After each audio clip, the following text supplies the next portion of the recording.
अगली खबर मध्य प्रदेश के हरदा जिले से है, जहां टिमरनी तहसील के ग्राम छिदगांव क्षेत्र में हुई गौवंश हत्या की घटना को लेकर जिला कांग्रेस अध्यक्ष मोहन साई ने कड़ा आक्रोश व्यक्त किया है।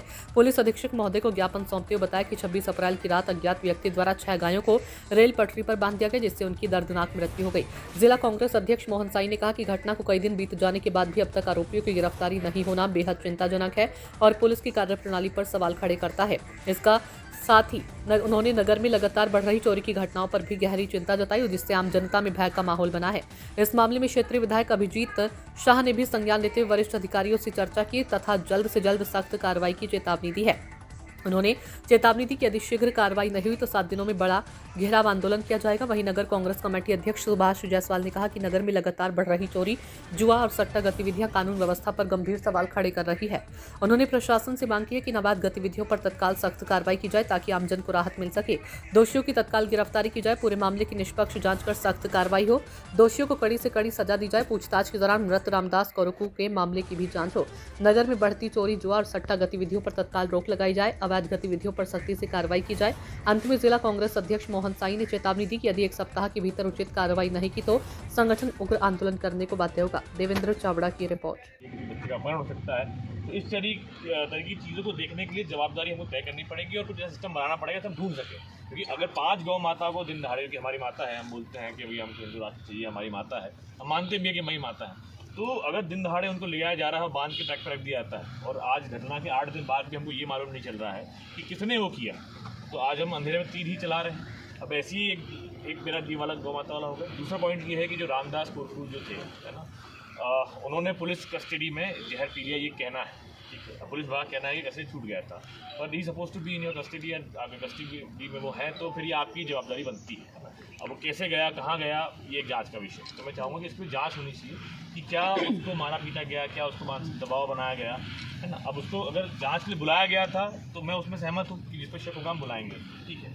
लेकिन क्या जांच बुलाने से पहले हमारे पास कोई एविडेंस मिले कि मैंने आपको सीसीटीवी कैमरे की बात करी, तो आजकल टेक्नोलॉजी बहुत बढ़ चुकी है। अगर वो व्यक्ति वहाँ तक ट्रैक तक गया होगा तो उसकी मोबाइल की लोकेशन ट्रैक हो जाएगी कि भैया हाँ सुबह 5 बजे वो व्यक्ति वहाँ गया तो उसका मोबाइल ट्रेस हुआ था। या क्या बोलते किसी में आपको ऐसा लगा होगा कि हाँ इसकी छायाचित्र जो है सीसीटीवी कैमरे में लग रहा है कि मेरे को वो व्यक्ति है, हमने उसको बुला लिया होगा। तो ऐसा कुछ हो तो पहले ये बता दीजिए। अगर सिर्फ हमने अंधेरे में तीर बांधने के लिए किसी गरीब व्यक्ति को या आदिवासी को हमने किसी प्रताड़ना करने के लिए बुला लिया हो, तो आज एक व्यक्ति की जान चली गई। मैं इस पर टिप्पणी नहीं करूंगा, वो दोषी था नहीं था, ये जांच का विषय है। जो मुझे मालूम चला है कि मैं रामदास से एक ही बार मिला था, वो वहाँ पे एक गौशाला है या जो भी महाराज की गौशाला है उसके अंदर वो सेवा ही करता था। तो जो व्यक्ति, मेरा मानना ऐसा है कि जो व्यक्ति गौ माता की सेवा करता हो बहुत कम रुपए में या निःशुल्क तौर पे ही, तो वो हत्या तो नहीं करेगा। बाकी ये जांच का विषय उसको एक बार कर लीजिए कि किसी भी गरीब व्यक्ति की इस तरह से मौत ना हो।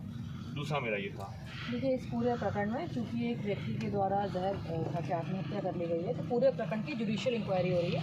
हमारे वरिष्ठ अधिकारियों के संज्ञान में मैटर है और उनके निर्देशन में यह जुडिशियल इंक्वायरी हो रही है एवं जो भी इसमें अगर दोषी पाया जाता है तो उस पर कार्रवाई की जाएगी। रही बात उनको थाने बुलाने की, तो घटना के लगभग 7वें दिन उनको बुलाया गया था। थाने में किसी भी प्रकार की मारपीट नहीं हुई है। बाकी inquiry is already under way, whatever will be the result accordingly action will be taken by the authorities. बाकी मैं ये कहना चाहूँगी कि जो उस शक का कारण आप बता रहे हैं, तो नॉट ओनली टेक्निकल एविडेंस, हम ओरल एविडेंसेस पे भी बहुत कुछ रिलाई करते हैं और उसकी तस्दीक करते हैं। देखिए अभी तक आरोपी हमारे पास नहीं है, बट इस पूरे जो ड्यूरेशन है 7 to 8 डेज़ का, इसमें बहुत सारे लोगों के स्टेटमेंट्स लिए गए हैं, उनसे बातचीत की गई है, पूछताछ की गई, तो उसी क्रम में इनको बुलाया गया था। मारपीट तो नहीं की गई है। टेक्निकल कुछ एविडेंसेस हमारे पास हैं, क्योंकि the investigation is under way, I can not disclose what evidence we have, but किसी भी प्रकार का टॉर्चर तो नहीं हुआ एविडेंस।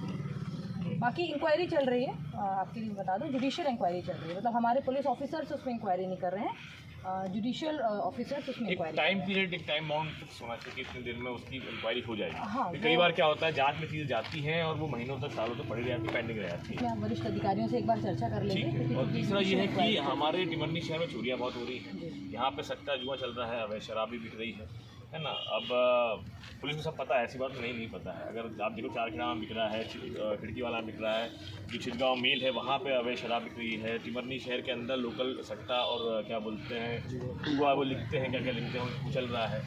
MD ड्रग्स के बारे में चल रहा है, तो इसके ऊपर थोड़ी सख्ती से कार्रवाई हो, क्योंकि आपके पास इतना तंत्र है, आप लोग हम लोग भी जहाँ मदद चाहेंगे हम लोग साथ में, पर इस पर अपनी कार्रवाई करें और एक व्यक्ति जो दोषी है उसको ऐसा अपन एक सजा दें कि बाकी लोगों एग्जाम्पल सेट हो जाए कि नहीं भैया अगर आप शहर के अंदर जीवन पर चलाओगे या दारू बेचोगे तो उस पर कार्रवाई होती है ना। रही समय समय पर कार्रवाई करिए, चूँकि अब आपके द्वारा भी बताया गया।